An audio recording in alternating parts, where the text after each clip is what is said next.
ভাই কাতলা মাছ দিয়ে আলু এবং কাঁচকলা একটু মজা। এই যে কাঁচকলাটা ঠিক এভাবে কেটে একটু ভেজে নেবেন। আমার পাতিলটা একটু পুড়ে যাচ্ছে সাইড দিয়ে।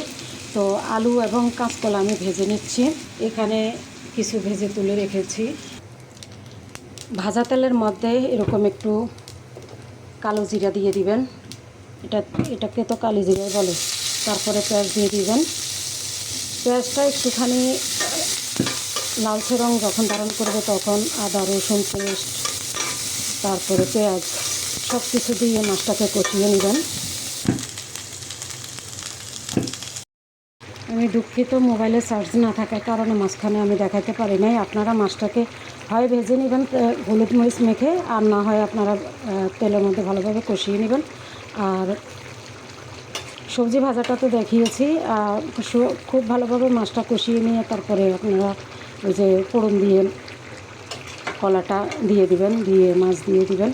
এভাবে আপনারা রান্নাটা কমপ্লিট করবেন। দেখতেই পাচ্ছেন কতটা লোভনীয় হয়েছে। আলহামদুলিল্লাহ, খুব ভালো লাগে, খেতেও খুব সুস্বাদু হয়। তো আল্লাহ হাফেজ, সবাই ভালো থাকবেন।